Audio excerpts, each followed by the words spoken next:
Hi, everybody, and welcome to our 22nd Dissipation of Glamour Initiative program.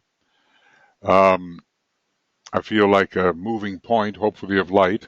This time I'm in Chicago, or the Chicago area, having arrived yesterday, and we'll be going on to Phoenix pretty soon. So the timing is quite different, but anyway, we will continue with our work. And I just want to say that tomorrow we'll be working on the soul of the nations. I left Tuija and her assistant with all of the technical stuff that I usually handle. So hopefully the broadcast will work as it should. And then she will advise you about what is possible on Sunday. I'm going to try to retain the time in Finland when we do these broadcasts, which means that starting next week, instead of 5 p.m. and a.m. GMT, it may be 6 p.m. and 6 a.m. GMT, and we'll notify you about that. It's impossible to please everyone, but it's best for us who are giving the broadcast to be conscious, which is possible at that hour. And I'll be participating here from the United States as best I can. And if we have broadcasting difficulties, then we will simply turn these programs into webinars such as this is, and there will be, as a result, less music, but at least we'll keep the meditation cycle going until we can get all of our forces back together.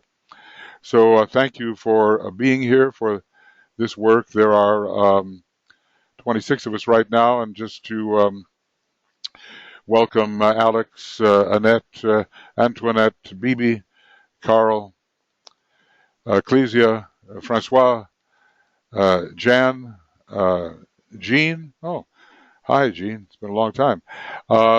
Joe, Joan Schofield, Joanne, John, Karen, Lori, Margot, Mariut, Martha, Paul, Suzanne, Walter, and Zach. Others will be joining us, but just give a little bit of our welcome here. And we have Olivia, Brett, and BL helping us on staff. So our usual method is to have a little meditation, or a little alignment anyway. Then some reading and a little bit of discussion following that, and then into our meditation for the dissipation of world glamour. We are very close now to the election. It's in some ways rather comical if it wasn't so serious. The different parties are throwing everything they have at each other. The decision is very important in terms of the general soul direction of the nation and the sole direction of humanity, because presently America is so influential. So let's work on the inner side for the best result, whatever we conceive that to be. But as I've explained before, the lines between the second ray and the sixth ray are pretty clearly demarcated.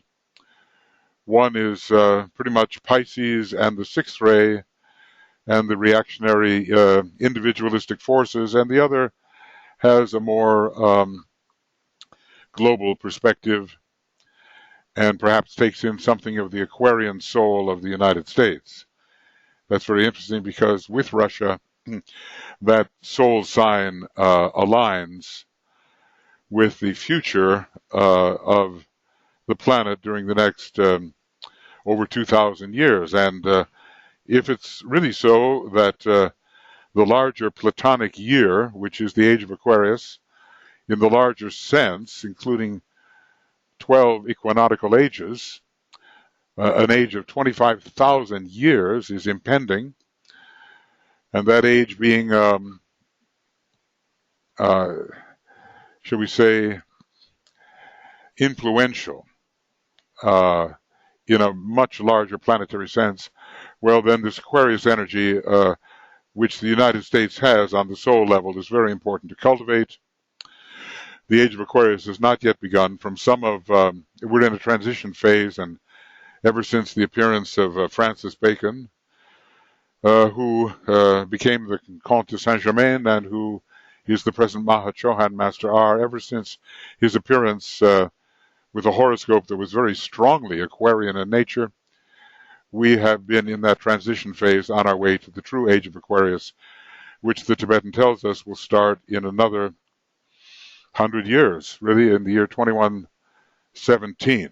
The vernal equinox will then align with the 30th degree of Aquarius, however that may be measured, and the age will officially begin, and by that time the residual Piscean and six-ray energies will have died out, but there's still fighting the good fight at this time, and we cannot afford to move backwards. It will require from us sacrifice, but then, as Master Moria has said, when have you ever become less through sacrifice? It's really worth pondering how to make sacred the efforts of the human family, and certainly the efforts of aspirants and disciples at this time, who simply must help both outwardly and inwardly with humanity making this very perilous transition.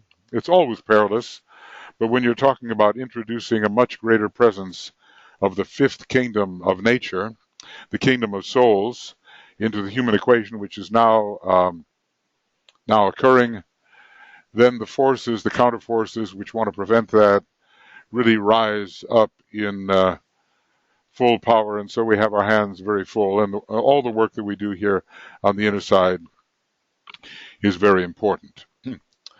I may have read this last time, but just as kind of a oh, I see it's a D. I better put that in. Okay. In order to make the first steps towards united group activity along the line of this service, he's going to present a formula. And we're familiar with these formulas to a degree, but each one of them shines upon the other, and information is given in each of them which helps us perform the other.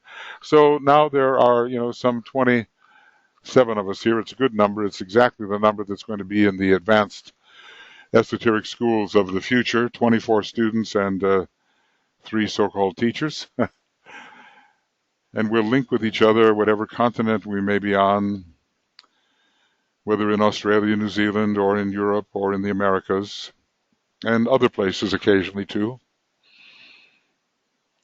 And we'll think of ourselves as one unit of service in the site of the ashram.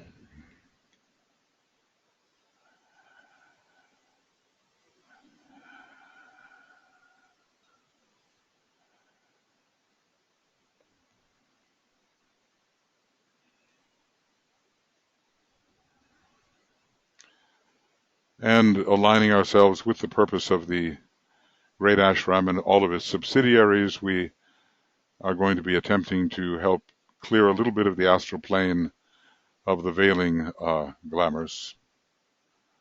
That is our purpose. And although we cannot succeed immediately, DK says it takes a while. If we are persistent, we will manage to weaken the hold which glamour has upon us individually and upon our groups and eventually upon humanity as a whole. Brett, if you'd be so kind, would you please send Tuija an invitation? I usually handle that, but I didn't this time. Thank you. Thank you. In order to take the first steps towards united group activity along this line of service, I present a formula or group ritual. In a ritual, we all do the same thing more or less at the same time, and in rhythm and with intent, and we strengthen the power of what we do. A group ritual which, if employed by those whose lives are relatively free of glamour and maybe short of the master, only we can tell, but the less are strictly emotional polarization, although we have to have some rapport with that astral plane along the sixth ray, the more free we are of glamour.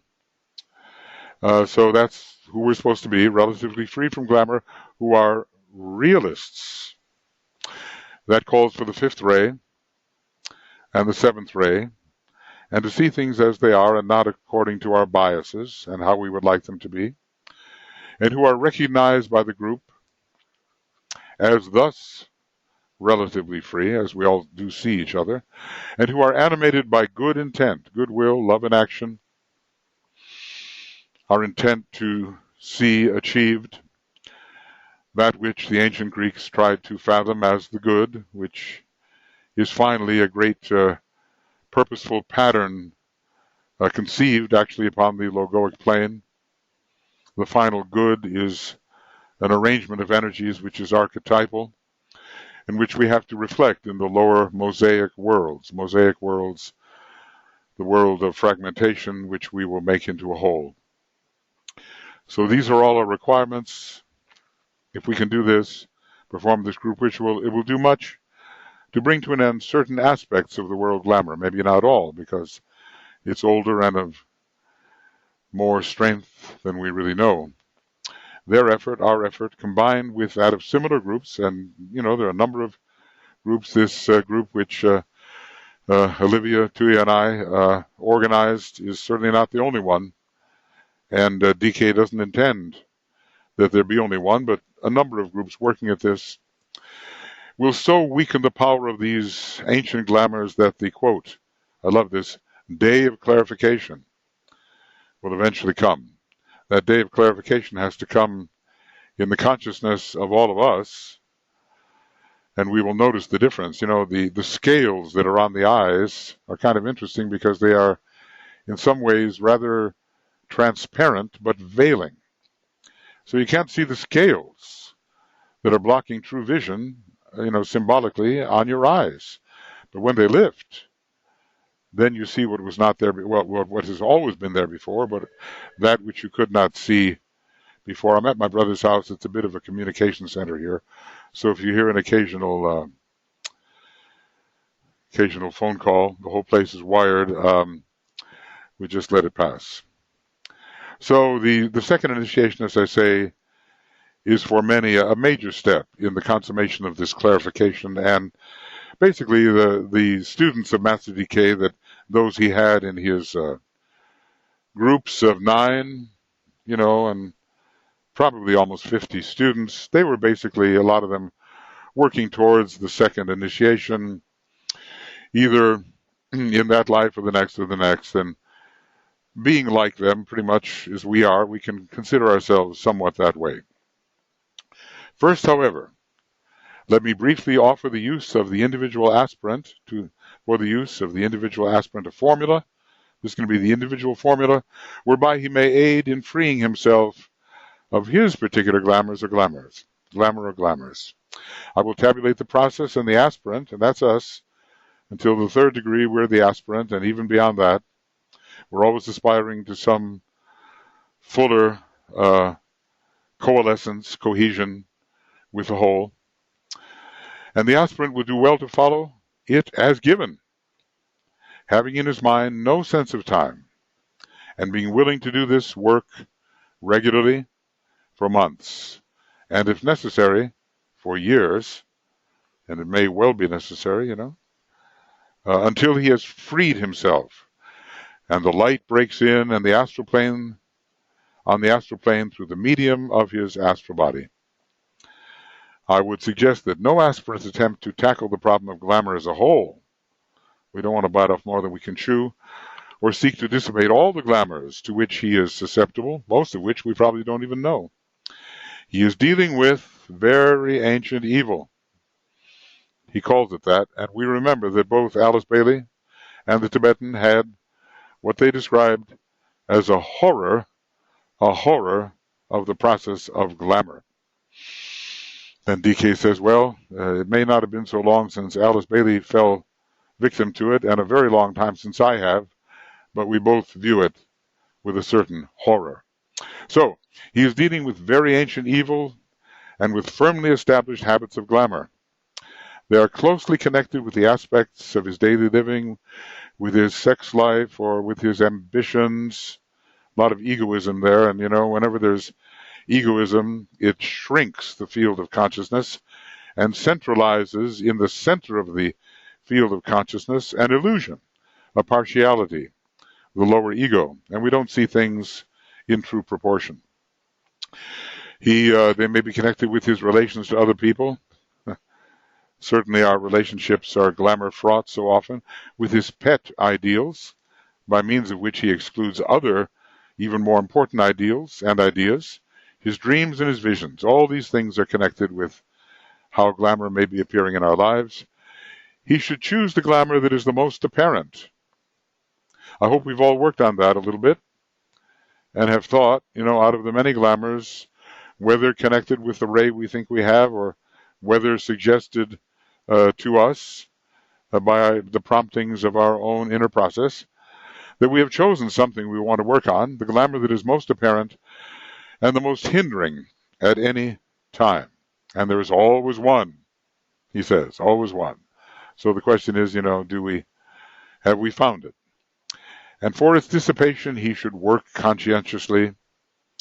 If he would lay the foundations for effective service in the dissipation of world glamour. Well, due to the world situation, we have taken the risk of plunging right into world glamour, and we have hoped and probably correctly anticipated that those who are working in this kind of field have already taken themselves in hand and are aware of some of the distortions in their own consciousness and are working either through observation and common sense or through the use of this formula to eradicate these distortions. I hope we're correct. I think we're correct.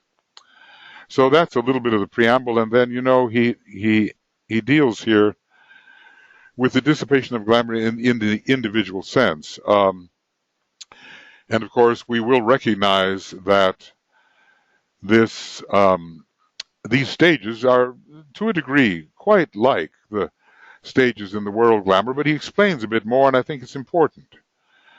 So let's just kind of go through this because it will help us also strengthen our relationship to the other meditation, which is now in use at this critical time of world decision. And I don't only mean, this election, I mean what's going on in the next 9 years until the year 2025. Remember, 100 years ago, we were already in the thick of World War I, which was part of the great deglamorization process. And at that time, there was no telling what would really happen. As a matter of fact, one of the curious things, and you may find this interesting, the solar logos. Now, I'm not talking about our planetary logos, Sanakumara, or whatever. I'm talking about the God of our solar system almost intervened in the year 1917 into that World War I process. That would have been a very drastic intervention, but as DK said, it wasn't necessary because humanity somehow got hold of the right end of the stick and managed to clear up the situation itself. And incidentally, whatever we may think of it, it was also the year during which America decided to, get off the fence and actually commit troops to the European war, which the isolationists had wanted to stay out of. I think there's no way that we can avoid fighting the good fight. We are a member of the fourth kingdom of nature. It's a warring kingdom leading to harmony. And when DK was advising his students, those in his intimate group, he said, see that you battle. See that you battle. Well, a lot of us might like peace and a quieter approach, but being members of the human kingdom, we cannot avoid the conflict which leads to harmony. And even at that time, the hierarchy was not pacifistic.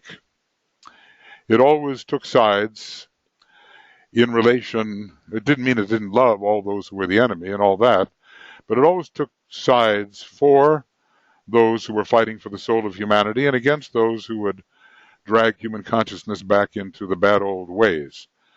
So we cannot have illusions about hierarchy that it is pacifistic. As a matter of fact, it's a great warring body to a certain extent, and ruled very much by the sign Scorpio, which rules the Buddhic plane upon which the majority of hierarchy is now found. That's a great sign of conflict, leading eventually to the breaking forth of the intuition and to harmonization. So let's pay attention to this. We recognize the glamour to be dissipated. Now we're working with a world glamour of hatred and separativeness, and we see it everywhere. We have to learn, because we are largely personalities in many respects, to cooperate with the soul in physical, astral, and mental ways in order to aid in the more technical work. So the soul is very aware of the technical work. The soul has tremendous, generically, Ray 2 and Ray 5. It's focused, as far as humanity is concerned, on the higher part of the fifth plane. It means the fifth ray is very strong. So we have to render up our whole personality in a cooperative way to the directions of the soul, which Master DK is interpreting for us at this time. We have to recognize the ways in which our individual glamour affects our daily life and all relationships, and we really have to think this through. You know, we might say, okay, I have this particular glamour, but then let's really pour into it and see how it's affecting my life and how it's affecting the people to whom I am related. I'm remembering that DK says, look, don't damage another person by going into a depression yourself. You can, all kinds of states of mind can damage other people. And it's not just a personal thing which is confined within our own aura. It has a certain radiation and can affect the group life. So we really have to think through, if we've said, well, this is my prevailing glamour at this time, what are the results of having this particular glamour? And that requires, clear pondering in the light of the soul until we can actually see what's going on. Then, of course, we focus. A lot of this will be familiar to us. We've been doing this. And the reason I'm reading this is how this individual formula, which we must continue in our own lives, actually sheds light upon the group formula that we're working with.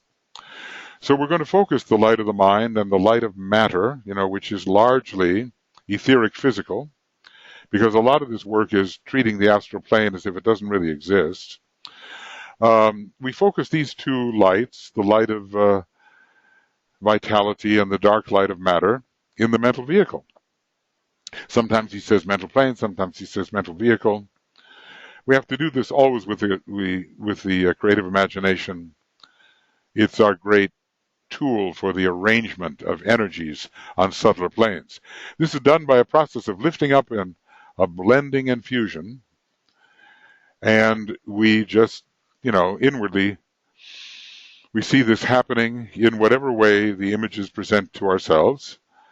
And, there is a way to make the creative imagination a great magical tool, and we will discover it to be so, a tool of revelation. And if we get the right gelling of the internal factors, the light will break forth. And then we enter the stage of meditation, which in time brings about the fusion, because, meditation is a cohesive work. It contributes, it works under the law of cohesion, the second systemic law. It's largely a Ray 2 factor. It brings about the fusion of the light of matter, so the etheric physical light, and the light of mind, and the light of the soul upon the higher mental plane. And this fusion, it's important not just to conceptualize it. It's important to see it inwardly as if it were real, and to feel the energies associated with matter, with mind, and with soul actually coming together. Feel this, feeling in this case, it's not just an astral activity, it's a type of sensitive contact. So as we work more and more, we will actually feel this going on. Then the third stage here, the stage in which the three lights are realized to be one unified light. Realized. The real discipline of realization is very high. It comes on the atmic plane, on the fifth sub-level of the atmic plane. We find realization. Realization, an old friend of mine used to say, well, you see it with real eyes. Realization. It's as if the veiling sheaths have been lifted and you see things as they are. So they come together, we bring them together as one unified light, a searchlight, ready to be turned in the needed direction but not yet turned. So first we see this upon the mental plane or within our own mental vehicle, and we intensify the visualization of it as much as we can. Then we have, following this, and you can all review this, right here in the teens of the 200s in the book, Glamour World Problem, a recognition of two stages of preparedness. So this is very important. It's not included in the other meditation. Alignment of the personality, so that the three aspects of the lower nature are seen as constituting one functioning personality. Well, we're all striving towards the integration of the personality. We sometimes think it's an easy thing to do, but it's the integration of the personality with the soul. And from my perspective, this doesn't even really occur until the third degree is achieved, which means we're all working on it, right? So we integrate until we can feel the coming together of these different aspects and their subservience to that point of tension upon the higher mental plane, which we call the soul as it manifests through the egoic lotus. So here we talk about point B, an active integration in which the personality and the soul are seen also as a unit. Now, when you see something, you can feel it at the same time.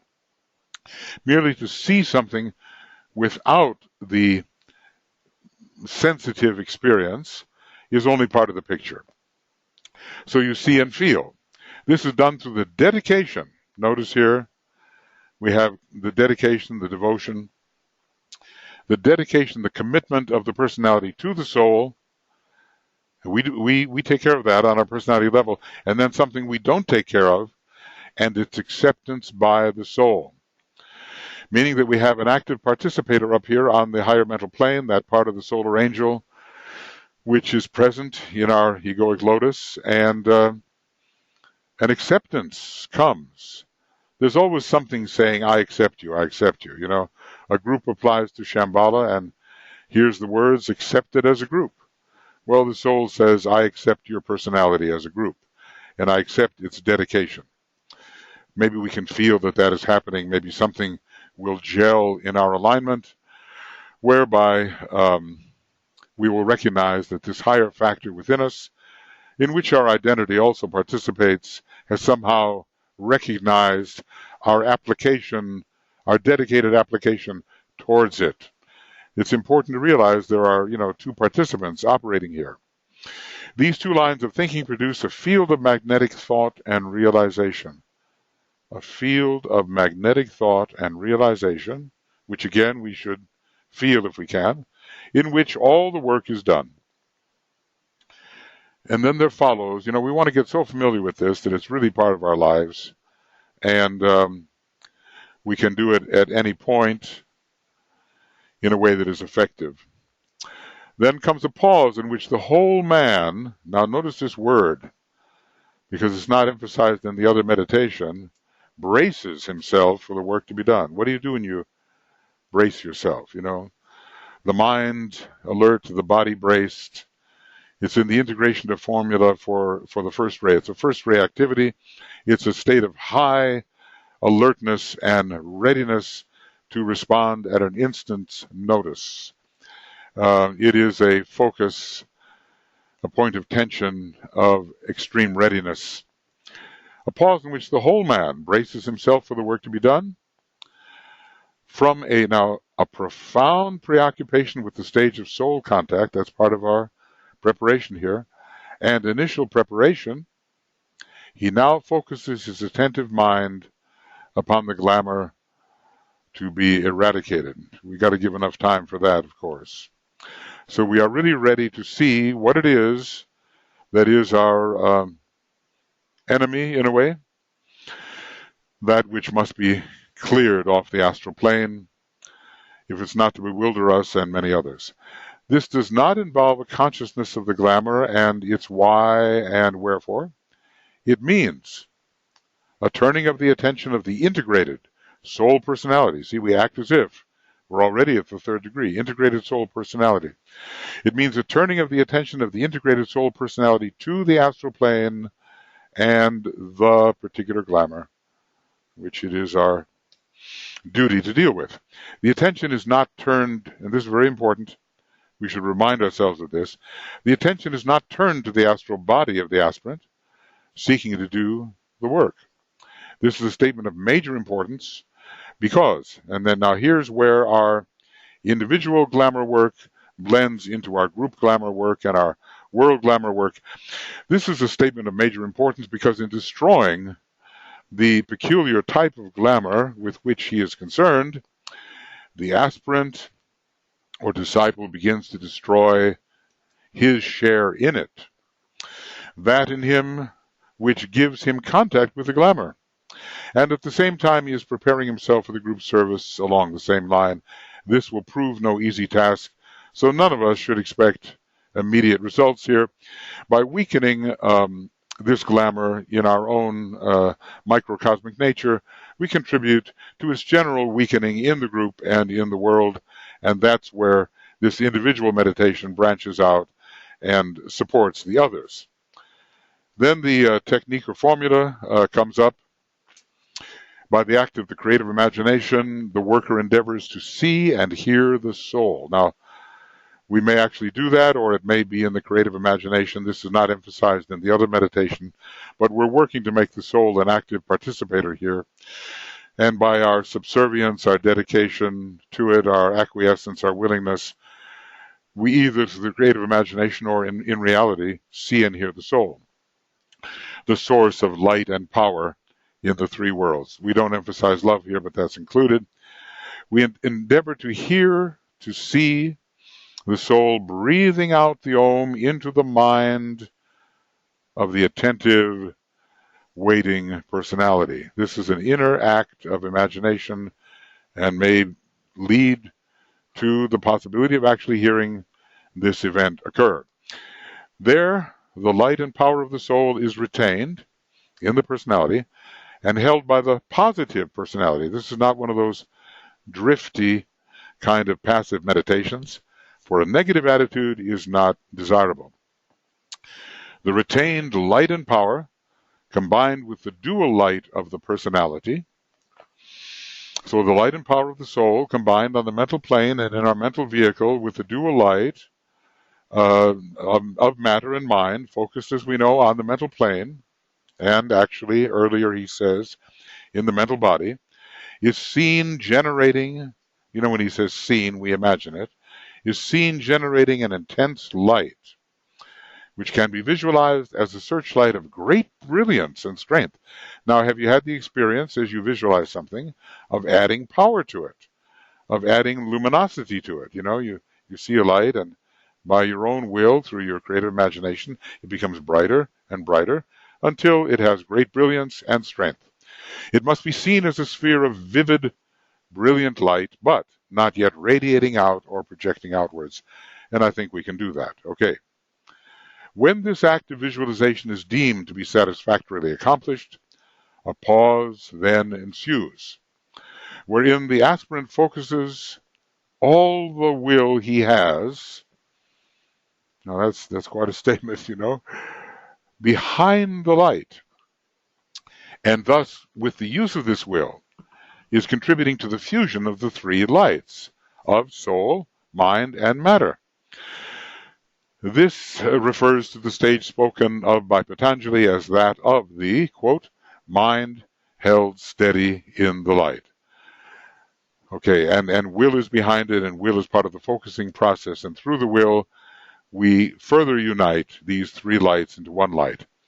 This use of the will, soul, personality will, is dynamic, but at this stage quiescent and not magnetic and radiatory. In other words, we have not visualized it going out onto the astral plane. Now remember, DK is saying to us, follow this formula as I give it. Now, we tend to elaborate on things or maybe digress and diversify, but he's giving us the formula, so it is the part of wisdom to do it as he says and trust that the results will be there. It's amazing of his students, some of them just wouldn't follow his advice. They didn't do their meditation, and they didn't do it the way he asked them to, and they didn't report on it. I suppose to people like us, it seems like the foregoing of a great opportunity, but we will have our chance again because he's going to be one of the externalizing masters, and chances are that many of us will be, directly involved with him and have another chance here. Then next, number 8. Next follows a process wherein the glamour to be dissipated and the searchlight of the mind are brought into relationship by the power of thought. Well, we're going to really try to understand what happens here. The glamour and its quality and the searchlight and its power. So notice we realize the nature, the energy of the glamour, and the power, it's a very first ray beam in a way, of the searchlight are recognized to be as they are. So we really see the glamour for what it is and the searchlight for what it is, and the effect or effects to be brought about by that relationship are carefully thought out. Okay, now we have to give time for that. The effect or effects to be brought about by that relationship of the glamour and the powerful searchlight are carefully thought out. This must not be done in such a way that the mind process, now this is important because, we can mess up our own work if we're not careful. This must not be done in such a way that the mind process, light and power, will strengthen the already powerful glamour. And, if we have some kind of awe and some kind of fear about it, or if we don't really just kind of see clearly what it is using the power of mind, we could strengthen the already powerful glamour. We don't want to do that. It must be done in such a way that at the close of the process, the glamour will be appreciably weakened and eventually dissipated. This is an important realization. We don't want to strengthen the glamour by somehow immersing ourselves in it and allowing it to absorb our energy and become stronger. We always have to keep a degree of detachment operating as we view these things.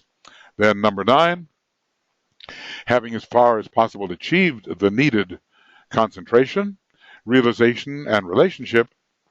Concentration, realization, and relationship. We're going to get better and better at this as we do it. Okay?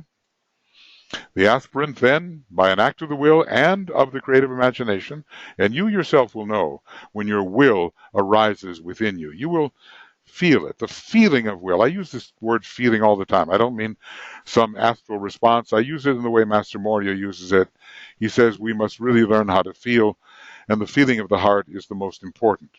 So it means touching something and understanding as a result through sensitivity the vibration of the thing you touch. That's what I mean by feeling. So anyway, the aspirant then will, by an act of the will and of the creative imagination, turns on the searchlight and sees, and this we can apply to our group work, a vivid beam of light stream forth and pierce the glamour. Now, that word pierce is really something, Swords and spears and all those kinds of things pierce the field that they must destroy. So, we want to really think about that word pierce. It's a somewhat of an integrated body, and we make a breach in that object that we want to render powerless. So there's a penetration into that which must be pierced, and it's a vivid and broad beam. He must visualize a broad, brilliant beam pouring forth from the illumined mind. In this case, you have to feel your mind at work onto the astral plane, and notice none of this work can be done unless, if we're always doubting, it won't work. He must believe that this is so, There's a painting by Nicholas Roerich, and it shows a saint who's praying, and the saint is very fervent, and all looks well. But at the heel of the saint is a tiny little black serpent, the serpent of doubt, and that can undermine the whole process. So we have to clear ourselves into true believing. We have the hierarchy behind us. We know that they speak the truth.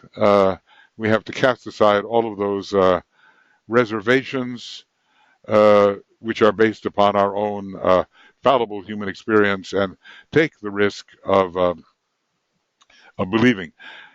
Every once in a while, one of those old Indiana Jones movies comes up, with I forget his name, but anyway, he's the actor there, and he was in search of the Holy Grail, and he had to go through all kinds of tests.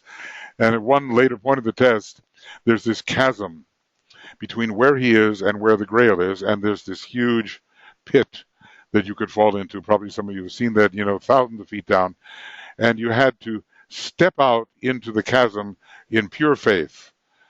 So somehow he mustered his courage and he did it, and lo and behold, a kind of bridge of light appeared under him and supported him, and he did not fall into the chasm.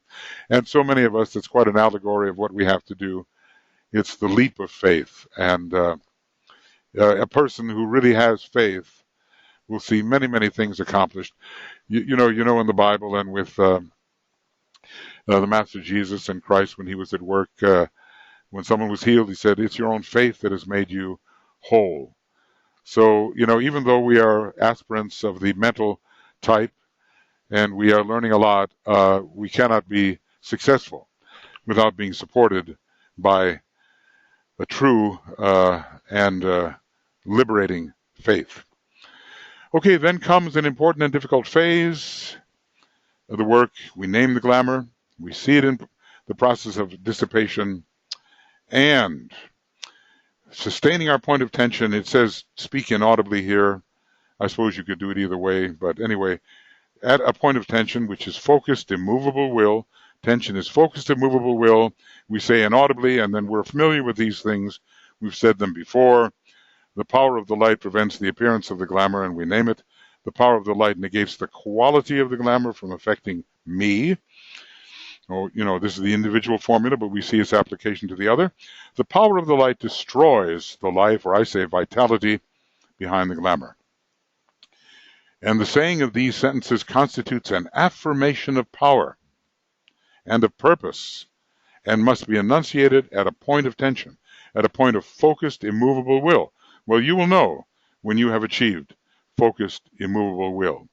Some sentient recognition comes over you, and you know the difference between being in a sort of supine and will-less state to being in a state of tension, possessing focused, immovable will.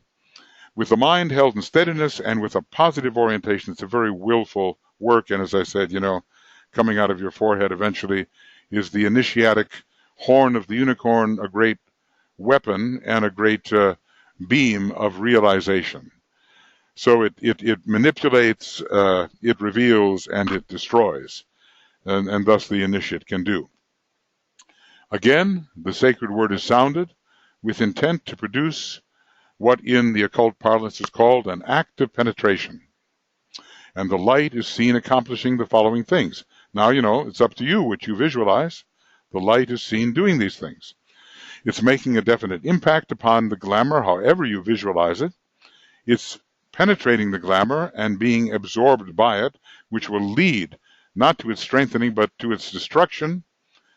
And it slowly dissipates it slowly. As time elapses, the glamour will never again be so powerful and will eventually disappear altogether. Now, we have to be patient about this because we can't expect any of this to happen right overnight. And then we withdraw the beam, and we reorient ourselves upon the mental plane. We abstract the beam, conserve our power, and so forth. It's never immediately dissipated, DK says. It is of too ancient an origin. In a way, we're clearing stuff that has been with us for hundreds of thousands of years, maybe millions of years. But a persistent use of this formula will weaken the glamour, and slowly and inevitably it will vanish, and the man will walk free of that particular hindrance. There's a lot of them, This may seem like a very long formula, but I have purposefully detailed it in as full a manner as possible so that the aspirant may clearly apprehend what he is intended to do. After due practice and a faithful following of the required conditions, the aspirant will follow it well nigh automatically, and all that he will then need will be the formula reduced to the following brief outline. And basically, that's what DK does here. He gives us what we've just spoken of, just in the epitomized, essentialized form, and there it is. So eventually that will be the case. So what he's trying to do here is a teaching of the coming generation, that's us, how to destroy those forms of thought which hold the race in bondage, and which, in the case of glamour, are the forms which desire, emotion, sensitivity to environment, developing aspiration, and old ideals have taken, and which prevent the light of the soul from illuminating the waking consciousness. Glamour is a great preventive, and it veils the truth. So one of the ways of getting rid of glamour is to think the truth and speak the truth as much as we can. The energies taking form upon the astral plane are not pure emotion and feeling, clothed in pure astral matter, for there is no such thing. We have to really, look into that, compare that with occult chemistry. They are the instinctual desires evoked by the evolving substance of the physical plane, and this in its entirety, through the activity of the human family, is being redeemed and drawn upwards until someday we shall see the transfiguration of that substance. The physical plane will be transformed, transfigured, and eventually disappear. And the glorification of the Virgin Mary. The Virgin Mary is in many ways, as Tuija often says, the earth itself. The glorification of the Virgin Mary, the mother aspect in relation to divinity. We are redeeming the substance of the previous solar system, and gradually all true matter will be etheric matter once the redemption occurs. They are also the descending thought forms. Now, we're talking about instinctual desires rising and descending thought forms, which the developing human being is always creating and drawing downward into manifestation, clothing them with the substance of desire. Now, where are these thought forms found? When the descending forms of thought are reflection in the three worlds of the vast cloud of knowable things, the rain cloud of knowable things, in process of perception, as Patanjali calls it, and which hover upon the Buddhic plane, awaiting precipitation. And the ascending mass of instinctual demands from the lower aspect of the human unit and from humanity as a whole meet at a point of tension. Then you have the appearance of what is known as the astral plane. This we really need to ponder. It's yet one more description of the nature of the astral plane and of the unreality of the astral plane. Descending thought forms and uprising instinctual desires. The subhuman kingdoms of nature know no astral plane. The superhuman kingdoms have surmounted it and discovered the secret of its delusion, and no longer recognize it except as, and this is for us, more and more we consider it, a temporary field of experience wherein man lives. In that sphere, he learns the fact that reality is, quote, none of these, but only the one and the other in relation with each other, meaning that the astral plane doesn't really exist, but the two factors which have produced it do exist. This is one of the most occult phrases which the disciple has to learn to understand and which is descriptive of manifestation. Now, I realize I hurried a bit through this particular paragraph. That's the end of what we're going to read right now, and it gives us plenty to think about. So I'm going to say that, in a way, this will be the end. Let's see if I can get this correct. End of reading for Dissipation of Glamour Initiative number 22, and today is the 4th of November, 16. But obviously, go into your books and go into your CD-ROM and ponder these things, they are, in just a sentence or two, he gives us material that one could ponder for a year. One of the most occult phrases. The fact, reality is not the astral plane, it's not the forms of the astral plane, and it's created by the upwelling of instinctual desire and the descending of the rain cloud of knowable things, and at their point of meeting, the illusion occurs. All right, friends, now I realize I've spoken for quite a while here, but I wanted to get through this particular formula, which I think is very useful in what we're doing. So let us see. This is usually the time when we will have some questions. And if there are any questions or statements before our work together in the dissipation of world glamour, sort of our last chance together before the election, then we'll deal with those things. So there are now some 32 of us together, and if anybody has anything you would like to ask, comment upon from your thinking during the last week, it's such deep work. The more I get into this, the more I realize what he was trying to convey to his group of 9, which never really got launched the way he had hoped it would, and what he's trying to convey to us as the heirs of that process, who can actually begin to put these things into expression and do it with some degree of wisdom. Okay, Carl, yes. Please go ahead, Carl. Yes, Michael. I was wondering what you think about the election as far as the Astro-Atlantean consciousness, which still seems to be quite present. Yeah. And how that is separating and creating the divide. I think the people who, no candidate is perfect. We all know that. And I've often heard of politics referred to as, quote, the art of the possible. So, there are all kinds of ways in which we as human beings and even our leaders are defective. I heard the Pope, or read about him the other day, and I thought it was not a good thing to say. He said, women must never be priests, or will never be.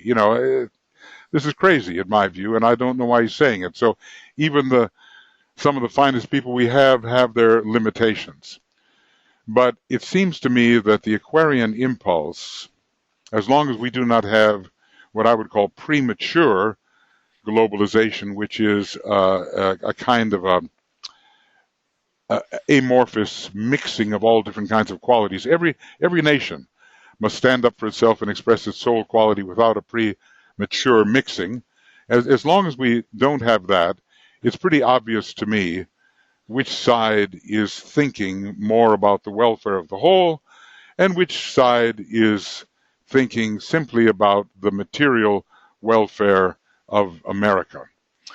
And I think the Piscean tendency is with the more selfish side, just thinking about our business and getting our jobs back and getting this back. And, in other words, against the movement of the whole, which may be a little distressing for a while. And the other side, even though it's premature in its effectiveness, is thinking about a larger, more circulatory Aquarian picture. Now, everyone everyone has their own reasons for voting how they will vote. There's no perfection here, but the tendencies are more towards the mental polarization in one group and more towards the instinctive Atlantean, astral, backward-looking safety first, you know what I mean? Polarization of the other group. So anyway, we're all going to go out there on November 8th and we're going to vote. And but what's also important is the kinds of thoughts we think in these next days before the voting occurs. We've got to be clear about the sole future of America and because it lights the way. I light the way is its motto, and the sole future of humanity. And even though there is discomfort in going ahead and uncertainty, we have to think about what reaches towards the holistic perspective and what is more, selfish and contained and the bad old ways, so to speak. That's how I see it, Carl. And I think you know what I mean, and I'm Yes. not naming names, but it's pretty clear what is the blue of the soul and what is the red of the solar plexus. To me, it's clear anyway. Thank you, Michael. Yeah, you bet, Carl. Thank you. Other thoughts, friends, questions, statements? Michael? Yes, Brett. Michael? Yes. Suzanne has a written question. Yeah, I tried to see that, and darn it. View? I can read that. Oh, gosh, it's a long one. Okay, now I see it. Okay. Your reminder to see and feel together. See and feel, yes. Yeah, and by feel, I don't mean react astrally. I mean get the vibratory input of that which your consciousness touches, okay?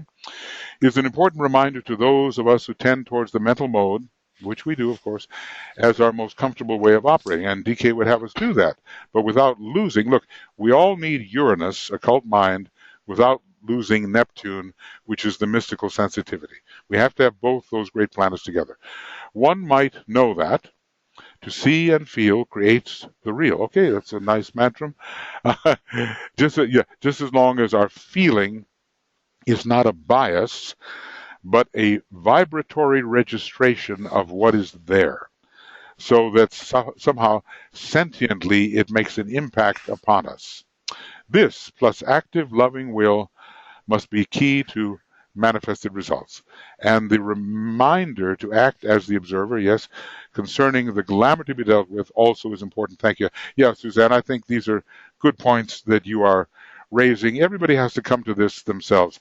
Sometimes when we're trained in the arcane school, as I've been for a long time, and as many of us have been, we run into that word feel. And we say, oh my God, that's astral. We don't want to feel.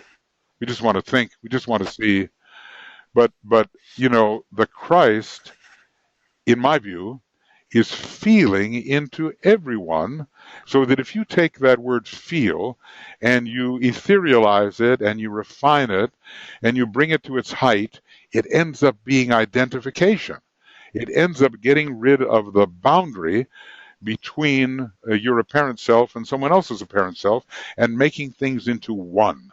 So via Neptune, true feeling, in my view, deals with the Buddhic plane, deals with the monadic plane, deals with the cosmic astral plane, and renders all things appreciated as one.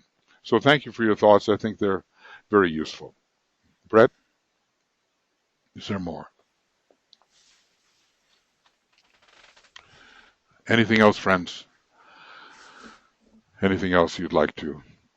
Okay, Carl again. Please go ahead, Carl. Yeah, something you said last week, and I wanted to, if you could shed some additional light on. You said something to the effect that you could bring the soul in prematurely.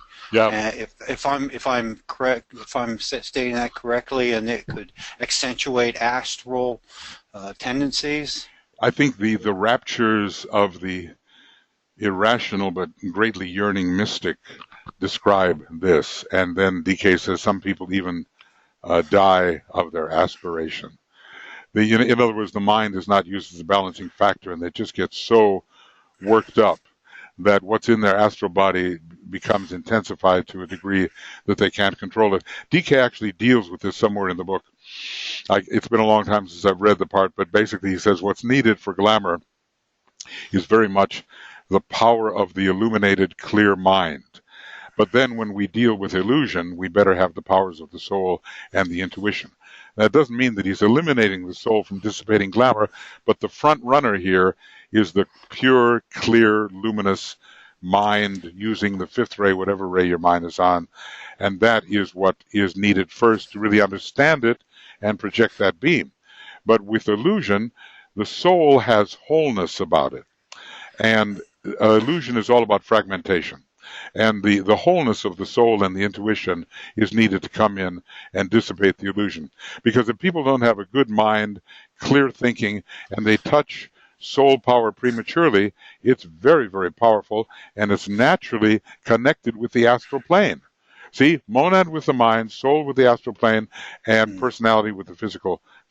So people like ourselves who really study the teaching carefully, we have the counterbalance of the mind, so we don't let in so much soul power in irrational way that our astral body and its yearnings and its aspirations and incidentally its glamours, which are not yet seen through, are overly empowered and run away with us. So I'm taking it from DK what he has said, and we've all seen mystical people worked up, into a into a spiritual, emotional spiritual state, and the mind is not a counterbalance. Students of our type need a very clear mind to direct the powers of the soul where they have to go. Yeah. Just a comment on that, Michael. Yeah. It would seem like if a mystical approach is taken, Yeah. and that mystical approach is worked up into an uncontrollable aspiration, that one is working not from the soul level but from a personality level. Well, you are, but of course it's often the touch of the soul energy which has so stimulated the personality that the astral body is just yearning out of itself because it already has contact with that soul nature. It doesn't really understand, however, what it has contacted. And ours is the path of clear understanding without losing aspiration.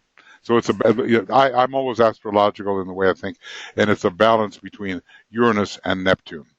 Those two, Uranus the occultist, Neptune the mystic, put them together. They are as a matter of fact, I think I showed you this before, but if I can go here to, is it going to work? Yeah, it's going to work. I'm going to try to find that. There. Take a look at that diagram of the major schemes in our solar system, and you will see that Uranus and Neptune stand above all the others. And it's putting those two things together that is our job, not to lose the sensitivity of Neptune, and to still possess the clear, lightning-like perception, occult perception of Uranus. And that's no easy thing to put those two things together. We tend to favor one or the other, but we have to have a balance. And I think in Master DK, you really do see that kind of balance.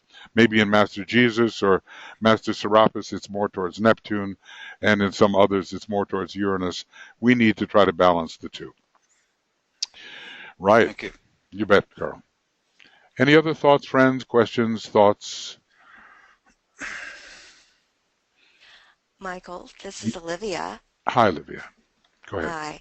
So I just want to thank everyone so much for participating in this Dissipation of Glamour work. I think we can see that truth has really taken a beating in the U.S. presidential elections and elsewhere in the world. And so our efforts to bring in the light, and do this dissipation work are really, really needed. And so I just want to thank everyone for participating. We have an important period coming up soon, and additional light and good thoughts. Yes. And the glamour work to help dissipate glamour would be really important to do. I think so too. Olivia, I was reading some commentary by some psychiatrists who were looking at the social body of America. I don't know about other nations, but saying the election is just the beginning of future alienation by one side or another, depending on who wins or loses. And so a lot of work is going to have to be done following the election to work towards any kind of cohesiveness in the psyche, at least of America. And of course, it will have its effect in the larger sense. So, someone's going to win, and the supporters would experience rejection, alienation, depression, all kinds of divisive things. So we still really have a lot of work still to do. It's difficult in America with its Gemini personality sign and its sixth ray to avoid polarization. The only thing that will bring it together is the second ray of the American soul and Aquarius, which is a sign which blends and fuses energies. So we're going to have to really draw upon the second ray in Aquarius to overcome the natural kind of polarization we have at the present time under Gemini. And the period following the election could be even more dangerous than the one we've been through. So Right. our work is really, cut out for us at this time. Right. We will have a great healing and reconciliation effort to work, and it will be long term. Yeah, Long yeah, term. I think so. Thanks for bringing that up. It's an important point. Appreciate that. Okay, friends, any other thoughts or questions you want to deal with here? And we have, wait a second, somebody here. Sorry, I see a hand. I see a hand. I did see a hand. Am I seeing things? There it is. Karen, you go ahead, Karen, please. Yes, I just wanted to add to what Olivia said. I feel that this has been a great opportunity to participate in all of these asked meditations, but particularly this one, to participate in this group effort at this time. It has helped really to keep me aligned and attuned and grounded. And I have been more detached than I have ever been from, I am a political junkie, so for me this has been an incredible test. I have been more detached than I've ever been from the glamours and the emotional aspects of this election.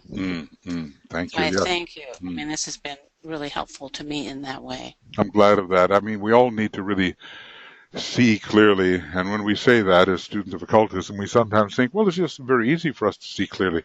But I don't agree with that at all. It's a foggy situation, and people are throwing up all the stuff that is meant to obscure vision and to get people impassioned about things they don't understand. And so we really have to keep our line of sight very, very clear. And if some of this work that we've been doing is helping us do that, that's all to the good. And our work beyond this, it's just going to continue. In a way, it's only going to get more intense. And we have, 2025 is the great line of demarcation. And there's no way that we are going to have a lessening of required tension until that year 2025. We'll see where it leads. The dangers which have appeared, I feel, maybe as nothing compared to the dangers that will, and the responsibility upon the esoteric world group will be proportionally intensified. And fortunately, I think fortunately, maybe by now we know enough to do the right thing and play our role. So we will persist. We will persist as much as possible. Thank you, Karen. Okay, thank you. Oh, and okay, Alex, there you go. Okay. Hi, can you hear me? Yes, good. Hi. Yes, hi, Michael.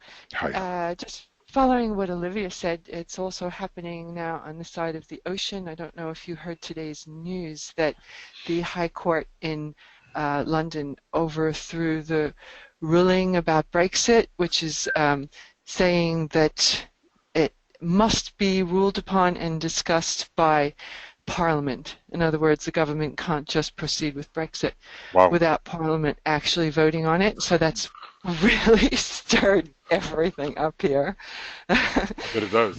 Issues about the will of the people, The Remainers and the Leavers. Yes, the will of the people was 17 million people out of 65 million. Oh. So this is. Yeah. I'm just saying it's interesting what's happening. That's amazing. It's interesting happening all over. That's amazing. And I also have a question, which is that, in the election, we each think we see clearly, and as you said, the mind needs to be clear. That seems to be the most important thing for glamour, is clarity of mind. So I think I'm seeing clearly, but I'm hearing from other people who think they're seeing clearly. Exactly. All right. So what is the This is the nature of bias, and our predisposing angle of vision. I would say that the heart and mind together, when properly fused, sort of Venus, Jupiter, Mercury, will allow for real clear sight. But then, of course, we have to be impersonal. We have to drop our fears and the tendencies of our personalities and try to see in terms of the welfare of the whole. Now, hierarchy is always thinking in terms of the welfare of the whole and even of the whole planet. And if it's no easy matter to substitute our own desires and our own fears, set them to the side, and somehow see in an impersonal manner the divine plan and the welfare of the planet. So obviously, real clarity of sight will only occur as we approach the perspective of hierarchy. And what's the wisest thing? Well, everybody's allowed their point of view. Let us just make sure we know the reasons we are holding our own. We cannot fight another person about their point of view. They will hold tenaciously to it, for an emotional reason. So let us be clear about ourselves. Lately, I'm sending a lot of thought out there. You know what I mean? I know thought has a great power. And I'm trying to send clear thought. I'm not trying to compel anyone's vote anyplace. I'm just trying to beam out what I consider to be the truth to be considered and let it do its work as simply as if I was writing a paper that everybody was reading. I just send it out into the middle of the United States, whatever thoughts come to me about things important to think, and let it do its work there. There's a few more days when that may be possible, and then, of course, after that, the attempted reconciliation, and then now it sounds to me like in London, in UK, you're going to have a big contest between these different points of view. So let us work mentally and with aspiration and with clarity of thought. Like Master Moria says, half the world thinks, the other half carries it out. So let's. I think that's kind of humorous. Let us be among the thinkers. Thank you, Alex. Appreciate that. Thank you. Thank you. Anything else, friends? Anything else? Okay. I'll tell you what. Let's get into our meditation, and let's keep our point of tension in this election.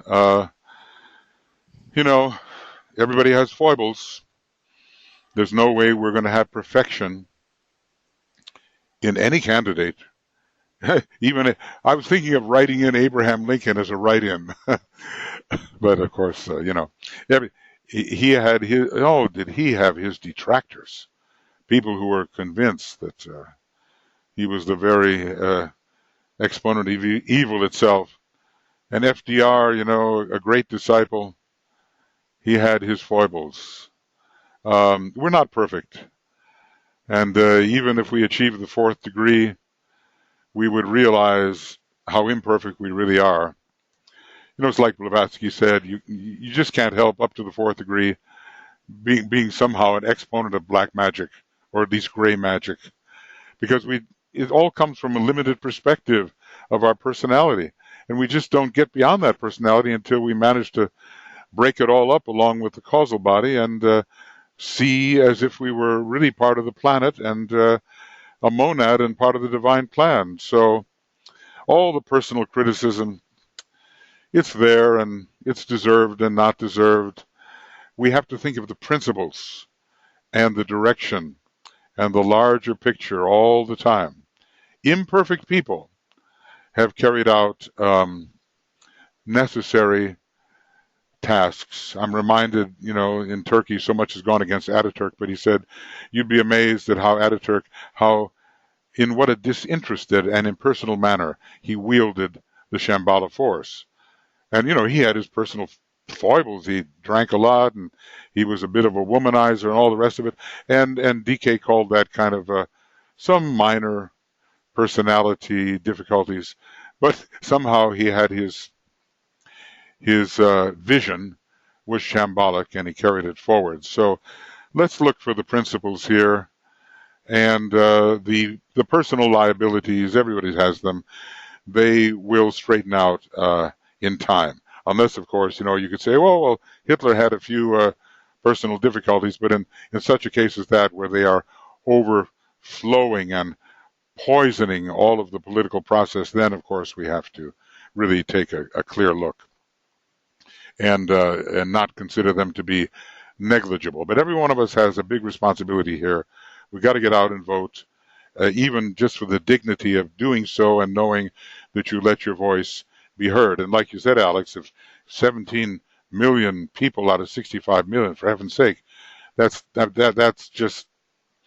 little less than a fourth something. It's not. It's about a fourth, and it's just not.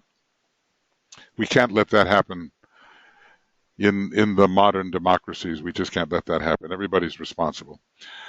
Okay, all right, friends. Let's move on. And like I say, just to announce it again, Tuija is working under. I'm such a wonderful fifth ray expert, but she doesn't have me right there doing all the knobs and dials. So she's going to do her best tomorrow with meditations on some of these world difficulties involving the souls of nations, and then we'll see how it all works and whether we have to be giving this series of programs while I'm in the United States in a webinar manner instead of a broadcast manner, but hopefully we'll be able to do both broadcasts and webinars. So stay tuned and bear with us as we try to function with the fifth ray, which some of us do not possess so much of. We'll do our best. Okay, we'll do our best. Excuse me. So now we're having our last meditation before the election here on the dissipation of hatred and separativeness.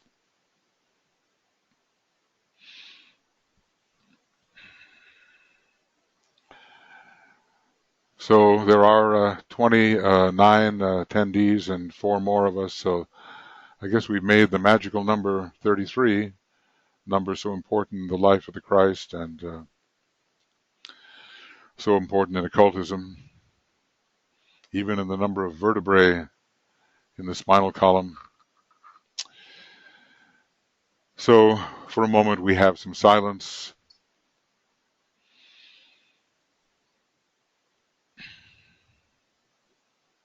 I'll tell you what I'm going to do. Something a little different. I am, in this silence, I'm simply going to name the group members who are here. I won't always do this, but I think it's important right now. Alex, Annette, Antoinette, Ario, Bibi, Carl, Clesia, Debo, Duana, Francois, Helen, Jan,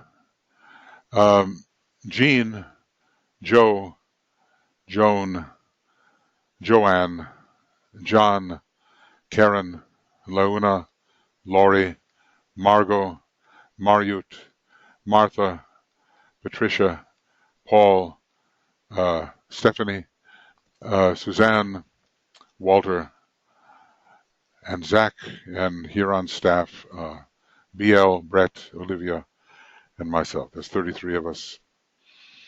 A few moments of silence as we all contribute our presence and our consciousness to the process.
And we sound together the protective formula, and we will put yourself on self-mute, make sure of that, and we say in unison, but you can say aloud where you are.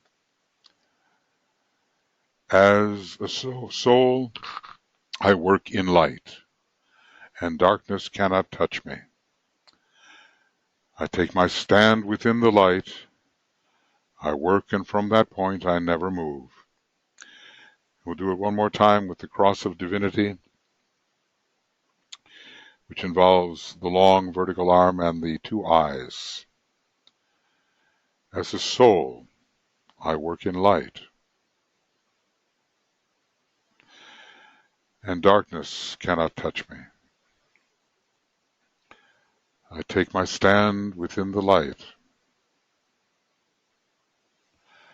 I work, and from that point, I never move.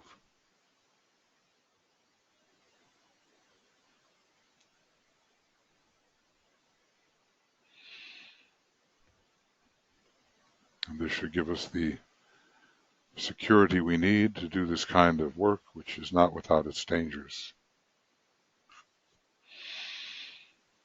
We focus the dual light of matter and mind. We use the creative imagination. This is the etheric physical light and the mental light, and we focus within the mental body.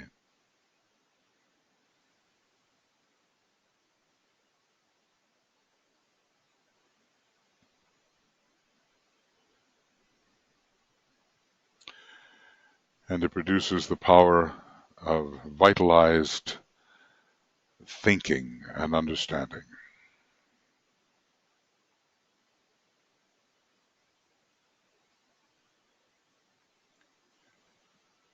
Now we meditate intensively on soul contact, and we attempt to recognize soul light, however you want to visualize that.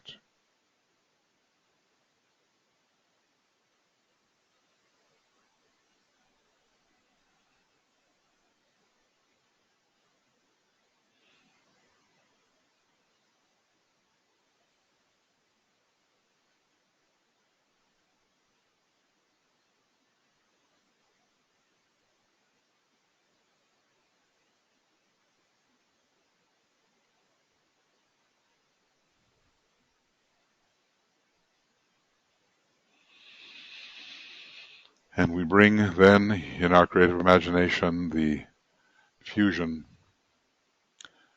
of the two lesser lights with soul light.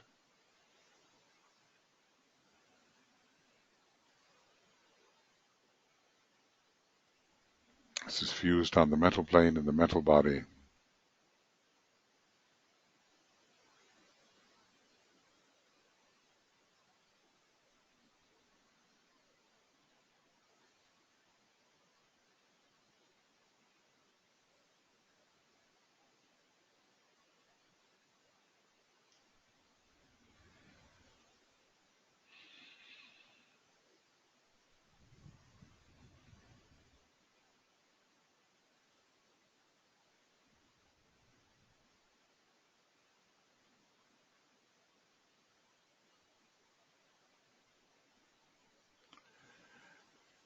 And then we say together,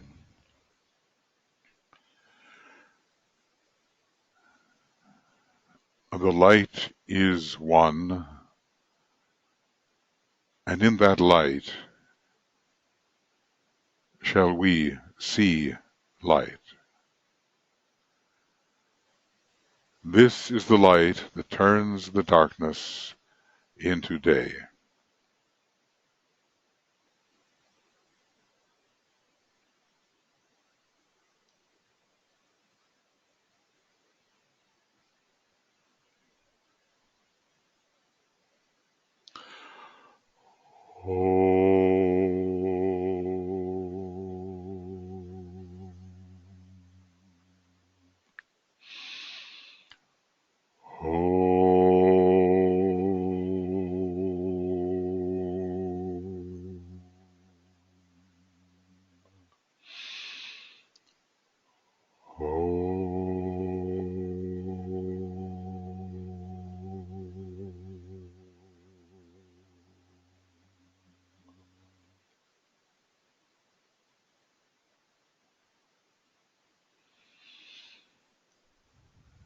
The formula itself.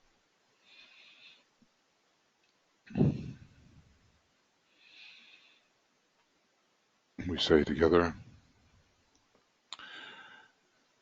radiance are we and power. We stand forever with our hands stretched out. linking the heavens and the earth, the inner world of meaning and the subtle world of glamour.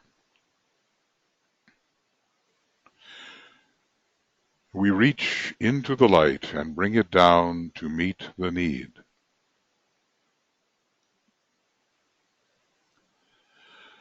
We reach into the silent place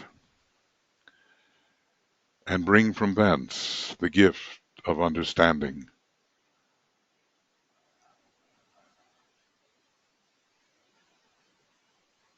Thus with the light we work and turn the darkness into day.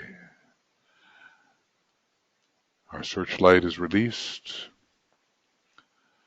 It's turned upon the astral plane, a broad, brilliant, intense beam of group generation, group soul, group mind, group vitality, or of matter, the light of matter.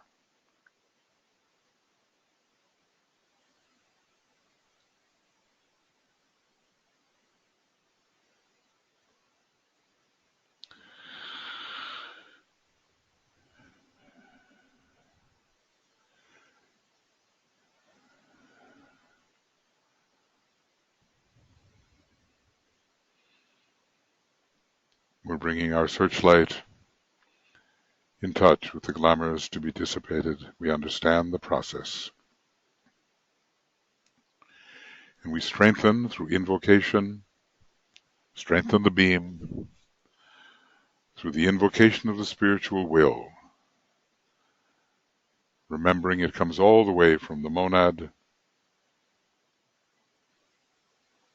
from the will to be, from the atmic plane whereon the plan is formed, into the soul, soul body,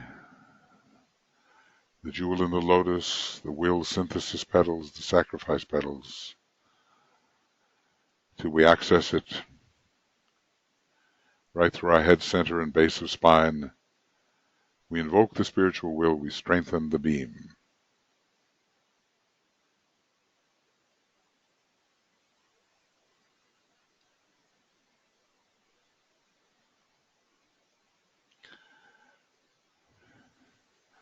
We are braced to do this.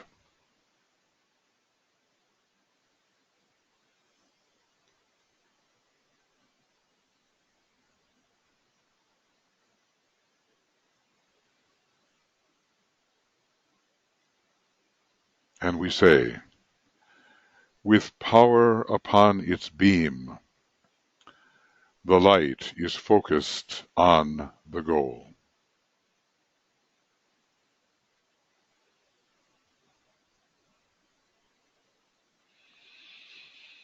Our goal is the dissipation of the glamour of hatred and separativeness. We shine the light upon it.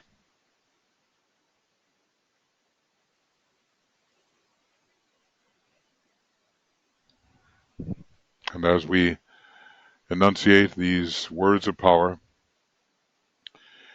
we visualize our beam penetrating the glamour, producing its weakening and dissipation.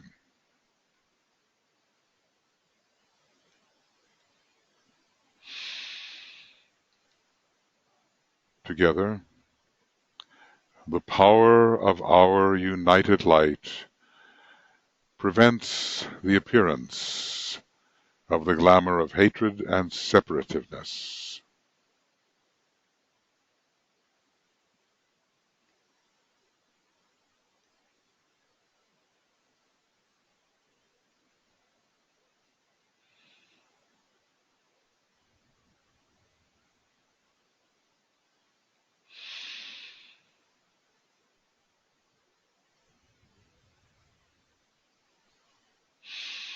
The power of our united light negates the quality of the glamour from affecting humanity.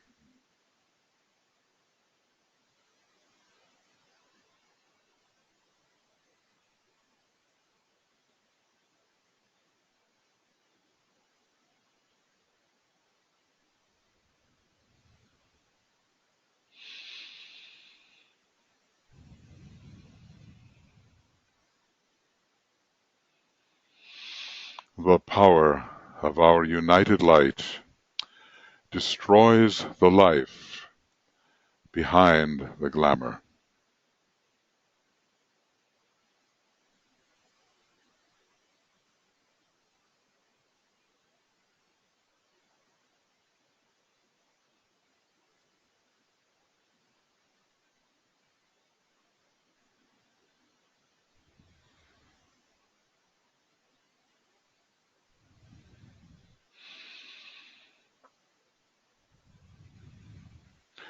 And now there will follow 5 minutes of silence and intensity of purpose as we proceed with the work and visualize the work proceeding, the work of penetrating the glamour and producing its weakening and dissipation as the words of power are understood and brought into effective expression.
And now we withdraw our group beam onto the mental plane, into the group mental body. We shut off the searchlight. Our attention is now on the plane of mind. And we sound the Om 3 times in recognition of the work which we have been accomplishing.